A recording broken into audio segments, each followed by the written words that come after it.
What's going on, my beautiful, lovely people of the internet? My name is Kevin Moore, and thank you guys for joining us on Moraculous. Today, I had the opportunity to interview J.I Bandz. J.I, how are you doing? What's the deal, man? What's the deal with my dog Kevin, man? Man, we chilling, man. Hey, glad to be here.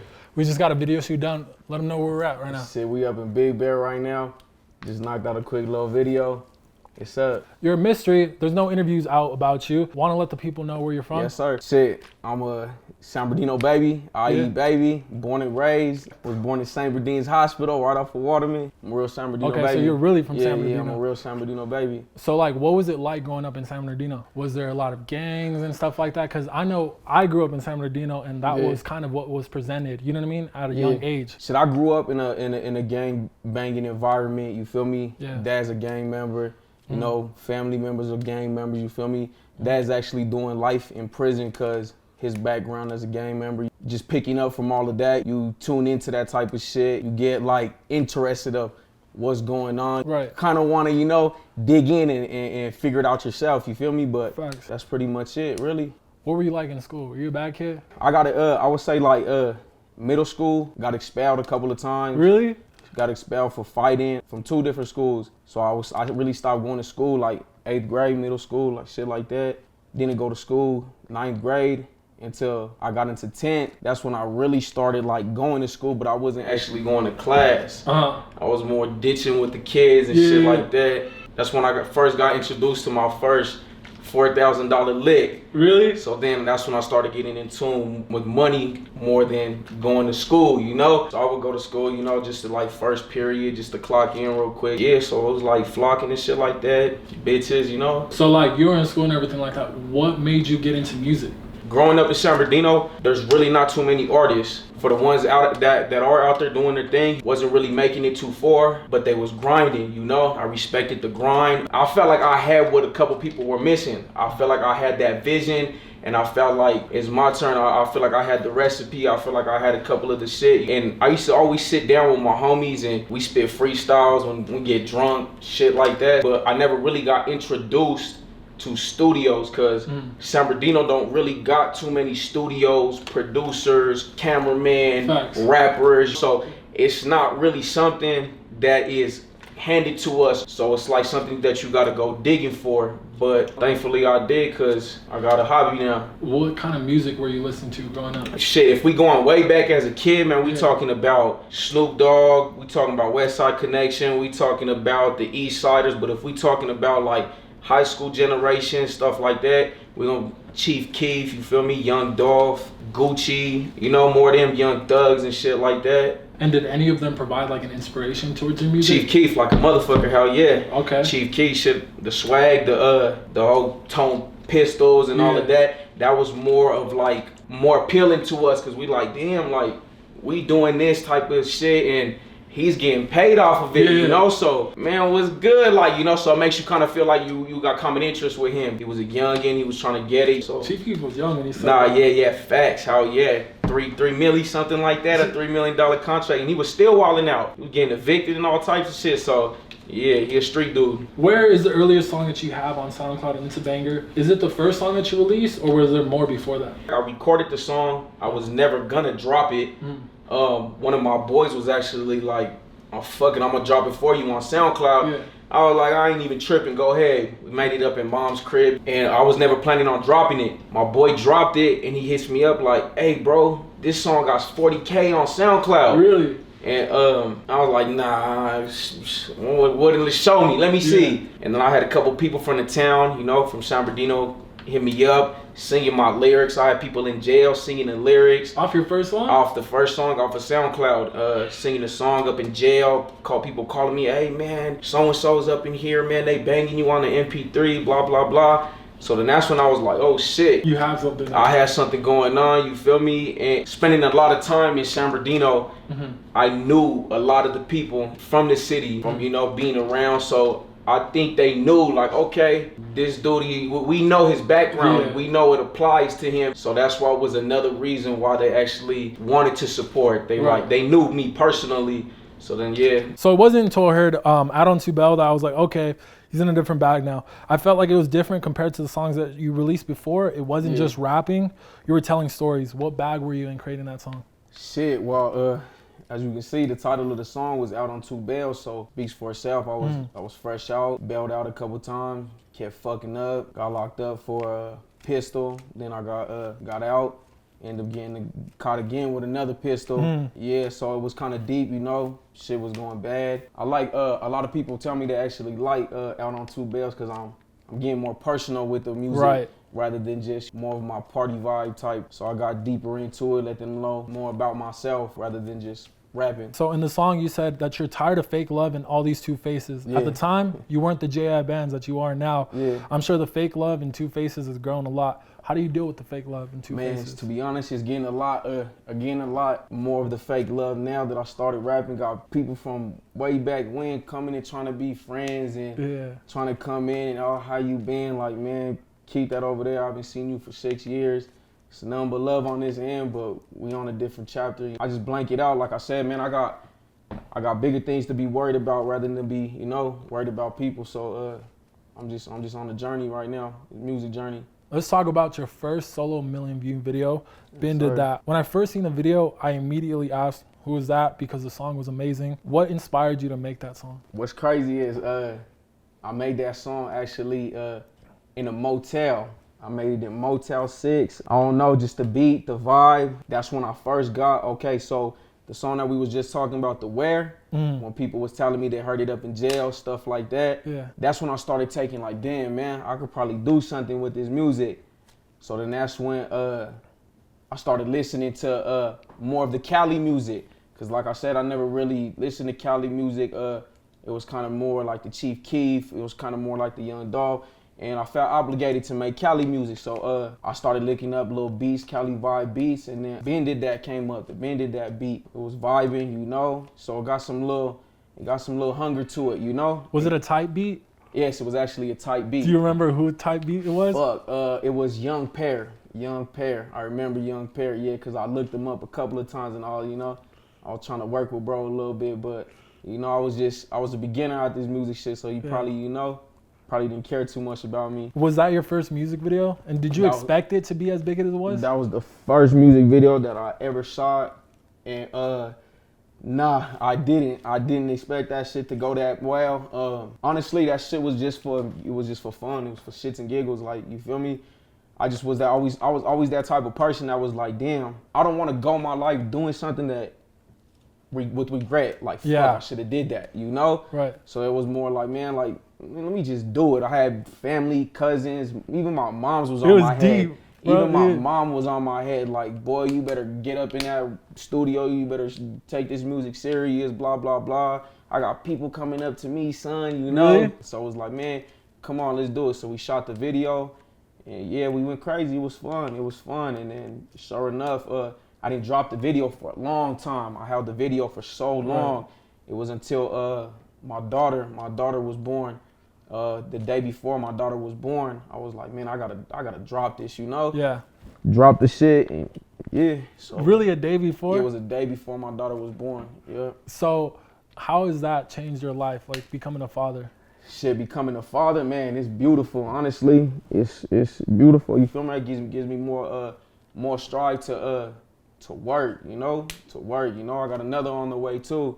So it's really like, you know, it's time to appreciate that. It's time to get in that bag, you feel me? Time to, you know, start doing more shit. How did it feel getting that first million off of that? Shit, well, I explained in one of my little posts on Instagram. I'm the first Mexican rapper from my section to get 1 million plays without a feature. So like in my eyes, in other people's eyes, I actually had someone tell me like, hey bro, you made history in the city. You know, I really didn't take it like that, but he's speaking facts, you know? Yeah. And it's different enough a Mexican getting plays, you know, shit like that. And especially coming from San Bernardino, where we really small city, really don't got nothing going on over there. We don't got no baseball team, football team. It's just houses, right. Really it, you know? Ain't got nothing big going on out there. It's like where people move from LA, like, I don't want to get anybody mad from San Bernardino, but it's like where people move because LA is expensive as fuck. Yeah, facts. So, you know, you like the city San Bernardino, it's cool, you know, it got like this little city, but Other than that, anything outside of San Bernardino is fucking fields. Yeah. It's a bunch of fields. I had someone even tell me like, oh, ain't there cows out there? Like, nah, San Bernardino ain't got no cows. It's nothing but houses, projects, apartments, and shit like that. But once you start going, you know, towards the end, then yeah, you gonna hit some fields. But yeah, blowing up, well, not actually blowing up, but getting 1 million plays out of that city is kind of a hard thing because the population isn't too big. The word of mouth and people spreading something like that is really kind of the impossible, you know. So it felt really good doing that shit. It felt like bringing hope to the city too, letting people know like, shit, we could all do this, you know. Facts. We just gotta get to it. Been That was a hit, but Bucket List was a song that really blew up. How did the collaboration with you and Memo come together? Really basically like everything. IG, that's my dog right there. Memo tapped in. Matter of fact, I seen him, I want to say it was Gang Shit or something like that. Gang Shit or Double Back Boy, something like that. I seen him bumping my shit on IG, so I tapped in like, hey, appreciate that, fool. Because at that time, I probably only had like 7,000 followers on Instagram, you know, something small like that. And my IG got deactivated too. Right, I remember I almost that. hit 10K and then bam, I got dropped, so I had to start all the way back. So I seen bro playing it, and when I seen bro playing it, you know, we tapped in, and you know, he was like, you know, fucking with your shit, and I was like, likewise, fool. And was just like, hey, you know, I told him like, when I got something for you, I'm gonna send it. And sure enough, I sent a Bucket List. But what's crazy is I was never gonna drop Bucket List. I made the song and I didn't even like it. I didn't even like it, you know. I think that's just that personal thing, like when you always feel like I could do better than that, like right. You know. And like I said, I never really did Cali music, you know. I never really was listening to Cali music and stuff like that. So I wasn't really too comfortable jumping into Cali music. But sure enough, they liked it. So that kind of gave me that push to, hey, you doing something right. So I continued with the Cali music and I kept going. Aside from that collaboration, you also work with Fenix Flexin at an early point of your career. Yeah, that's twin right there. That's Brody right there. How did that come together? Shit, the same thing. Bro hit me with a quick little follow real quick. And when he hit me with the follow, I tapped in with bro like, man, come on, man, let's get it in. And yeah. Shit, ever since then, that's been bro right there. That's hard. Bro. Yeah, that's bro right there. Because like you said, there's not that many artists out of San Bernardino that are really doing it. And the fact that you have all these bigger artists tapping in, like, how does that feel?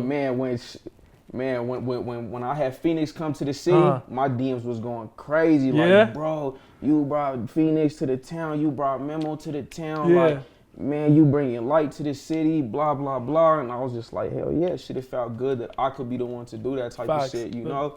So yeah, it was kicking the door in and shit. Yeah. And that's all I ever wanted to do, you feel me? Kick that door down, you know, and just, you know, I ain't stingy with my lane. That's one thing. I know a lot of people, they be stingy with their lane. Like, that's one thing I'm not, you feel me? So if I can shed light on the city so other rappers could come up, shit, I'm all for it, you feel me? I'm all for it. Is there any other collaborations that we should look forward to? As far as right now, I know me and Flip, we working on a project right now. Matter of fact, it's done. It's just done. We work. Matter of fact, we just shot the video to it right now. That video that we was working with right now is part of the project and shit too. So be on the lookout for that. How did you come up with J.I Bandz? Shit, J.I Bandz. Well, the first letter of, but actually both of my initials. You feel me? The really? J is from my name. The I is my middle, you know, initial. We ain't gonna get too deep on my government name and shit like that. But yeah, before my name was J.I Counter. For all the real fans out there, they know when I first dropped my first song, that shit was J.I Counter. I don't know, J.I Counter with the count up guap, pushing all of that. I was like, it's too much count up, you know? J.I, you know, so hey, J.I Bandz it is, you know? So I just went with J.I Bandz, and I had a loaf in my pocket, so I was like, fuck it, might as well. So when you go to the studio, what is your creative process like? Shit, I would say like everyone else, you feel me? You just get that vibe, you listen to that beat. A lot of the times too, like if I get someone to send me a beat, shit, it don't matter if I'm walking through Walmart, I'm listening to the beat, you know, I'm coming up with a nice little flow for it, you feel me? Once I started rapping, I'm not gonna lie, it started like taking over my life. I'm in Walmart and I see something and it brings me a punchline in my head and I'm like, oh damn, that would sound hard on the song, you know? So then I go ahead and I just, let me write that down, or sometimes I'll just save it, you know, just remember it. So like it started consuming my life a little bit more. Yeah, so it's like it don't matter if I'm up in Walmart, if I'm fucking swerving in the car doing something like that. Bars just come out of nowhere. Just start coming out of nowhere. And I remember one time I was actually sitting down. I think I was watching a movie or something like that. I'm playing the game, I'm doing something, and I'm like, a hook came to my head. I'm like, man, fuck this game. Really? I jumped up in the studio and laid the song down. And so it's like it's starting to consume my life a little bit more. You don't need like, you know how some people, when they go to the studio, they need weed, they drink or something like that. Is that like a vibe that you need in the studio? You know what's crazy? I smoked weed all the way from 6th grade. 6th grade, I smoked heavily. Every single day, I was a committed smoker at 6th grade. One of my boys, and I wish I had in touch with bro so we could have this conversation together. We used to get bait all the way up to like, I would say like 2 years ago, I stopped smoking weed. So I don't even smoke weed no more, but I was a committed smoker every day. But going up into the studio, shit, I could do it sober. I could do it off of some alcohol. It don't matter, honestly. You know, I do sometimes I'll pop me a little Percocet or something like that. But to all the kids out there, man, don't do drugs to do no music. You feel me? I ain't trying to sit here and get these kids out here popping pills and shit like that, you know, to each his own. How would you describe your music? How would I describe my music? Shit, I don't know, kind of like up-tempo, party, thug party. That's what it is, you feel me? As a youngin', you feel me? I grew up in a lot of parties. That's one thing San Bernardino had. San Bernardino had a lot of parties, you feel me? Had a bunch of backyard parties, and you know, they get shot up, fights, all types of females fighting, and you know, all types of crazy stuff. So it still kind of has that in me, you know. Yeah, it was like the guys $5 and then girls free. Girls $5, tanks 20, and the tanks and everything. Bring the tank in it. Hey, how much for a balloon? I'll give you 3. I'll give you a jumbo. So like, you know, so it kind of still has that vibe, but I would say like hood, you feel me? Because like I said, I grew up with a lot of gang members. I grew up with a lot of people in and out of jail. But Pops too. Pops always calls me too and lets me know like, hey, I be hearing your music, you know, stuff like that. Keep doing it, you know. So yeah. What makes a song worthy of putting out? Shit, man, I ain't gonna lie. I have so many songs up in the vault that probably will never even get dropped because I feel like they ain't the ones, you know? Yeah. So it's like some songs I feel like they not good enough. Some, you know, they do, you know? So I would say like, I don't know if the beat is right, if the mood is right, you feel me? But I had a conversation with one of my boys, 'cause we were sitting down and he was listening to all the music that I just had in the vault. And he's like, bro, all this is hard, drop it. And I'm like, nah, I'll probably never even drop that. And he's like, man, you could be your worst critic sometimes. Right. So I took that in consideration, like, man, you know what? I'm gonna just start dropping all of this, you know? Like, if it sounds good, I'm dropping it now. So like you would say that you have like a team of people that you go to test out the music and say like, hey, is this I wouldn't good? necessarily like say like I got someone that I go to, but I'm just always conversating with the homies, you know, always conversating with the boys and shit like that. And I'm constantly playing music, you know, we constantly, they be up in the studio, they be listening to all the tracks and shit like that, and they be like, yo, that one's fire. And I'm like, man, that shit whack. And, you know, they more like, you know, so yeah. Is there any artists that you want to work with? Yeah, man, there's a lot of artists, but damn, man, there's too many to name right now. There's a lot to name right now. Is there like one dream artist that you're like, man, I can't wait like till I'm able to work with that person? Like at the top. Damn. Because for me, I would say honestly, I haven't even got that far. Honestly, to really sit back and be like, I really, really want to work with him. So, fuck, I can't even call that one. Yeah, I can't even call that one. Shit, but like if we start going on like what kind of artists do I like and listen to this day, it's probably like Rio the Young OG. You feel me? That Detroit rap scene? That Detroit rap scene. I fuck with the dude. Detroit's going crazy. Actually, he from Flint, so we ain't gonna disrespect him like that. He said, but Man. yeah, like Drago and Bino and them, I fuck with them. What is Count Up Guap, the clothing brand? Count Up Guap Entertainment. Actually, that's the music movement. That's the music movement. It's a label or like what is it? It's us. You feel me? We needed something that was gonna symbolize us, and yeah, basically just just symbolize us. I see people coming out with their names and shit like that for their rap group, and it was something that I just came up with. Like I said, it was J.I Count Up, and then I was like, you know what? Fuck it, we count up guap. It's Count Up Guap Entertainment, CGE. What does a day off look like for you? Shit, a day off? Shit, man. We don't get no days off. But shit, I don't know. Shit, a day off. Shit, of course, I got my daughter. You feel me? So, I like to kick it with my daughter, hang with the boys and shit like that. You feel me? But every time I link up with the boys and shit like that, it consists of like, nigga, let's get to work. Like, let's do something. Like, you feel me? Let's get this money. Let's, we so it's like, even if I go and chill with them, we trying to figure out something, trying to figure out ways to get money and shit like that. Outside of rapping, do you have any hobbies? Hobbies. Not really. Well, I got a big family. Feel me? I got a real big family. I got 7 brothers and 3 sisters. So it's easy to, link up with my brothers and, link up like, even a lot of dudes that you see in the videos, we might pull up 30 deep, but a lot of them people that are there, most likely my cousins, these brothers and stuff like that. So, so hobbies, man, got to be chilling with my family, chilling with them, Shit, might hop on some Warzone or something like that, whoop some ass up in Madden, Yeah, pretty much it. If you could talk to yourself in the past, what would you tell yourself? Shit, if I was taught, I don't know, I feel like everything is timing.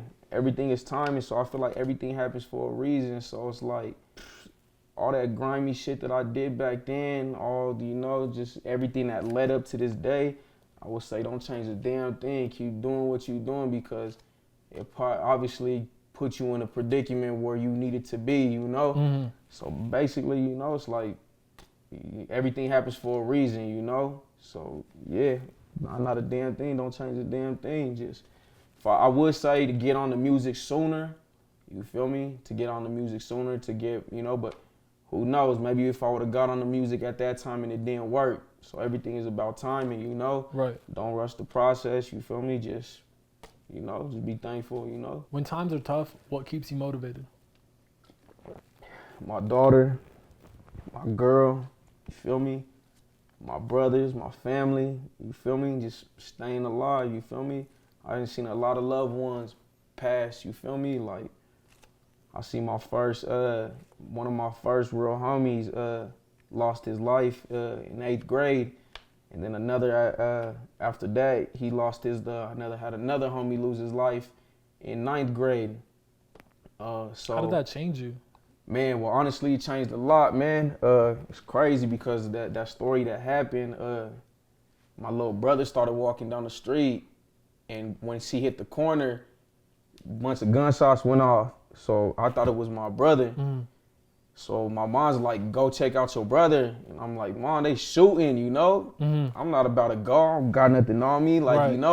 She's like, hey, you gotta go. That's your brother right there. So I'm like, fuck it, you right. So I run down the corner. And thank God it wasn't my brother, but, unfortunately it was my boy. I see my boy, he was gasping for his life. And so that showed me right there, like, damn, be thankful where you at, because it could be a lot worse than, what it actually is, So, yeah. What advice would you give to someone that wants to start pursuing music as a career? Pursue it. Do it, man. This shit fun. It's really fun as hell, you feel me? Some got it, some don't, you feel me? But who cares what everybody says? Just do it, Facts. What's your message for our generation, like the youth? What would you have to tell them? Shit, say no to fentanyl, say no to all of these fake ass pills, all these perks out here that everybody's saying is real and all this fake lean and all that shit, man. Stop, them pills ain't real. I just saw couple of the homies died from these fake pills that everybody's saying is Percocets and shit like that. No, they not. They fentanyl. Stay away from them shits. If you got dreams, chase them. Stop waiting on somebody else. Get that money. That's another thing too. Never be embarrassed to make money, man. I don't care if you taking in cans. to get money. Never be embarrassed to make money. That's what I had an OG tell me. Never be embarrassed to make money. I don't give a fuck if you working in a warehouse, if you working at the plant, go get that money. You don't always got to get dirty money to be cool or be, you know, a street dude. Like, so yeah, and whatever you want, go pursue that shit. You want to do music, you want to be a baseball player, you want to be, go do it, you know? So yeah, that's probably what I would say, you know? Well, thank you so much, Jack. Yes, sir, It was a pleasure family. interview. Hell yeah, man. Thanks for having me, man. Tap in with my dog, Kev, man. It's the man right here. We're doing it. Hey. So I want to thank you guys so much for watching this video. If you guys did enjoy this video, make sure to hit that like button. Yes, Let us sir. know in the comment section below who you guys want us to interview next. And if you haven't already subscribed, make sure to hit that subscribe button. Thank you guys for watching Moraculous. It's J.I Bandz. Big J.I count up, get your Glocks and mount up. Dino raised me, I don't know the fuck raised you. Yeah. And we're out. Yes, sir. What do I do? Like at the end? For that, yeah, that's perfect. Thank you so Yes, much, sir. bro. For real. Man, let me know when that's ready, man. I want to see Man, that shit. that That shit shit- went better than I thought it was. That was perfect, bro. That like, was but solid this right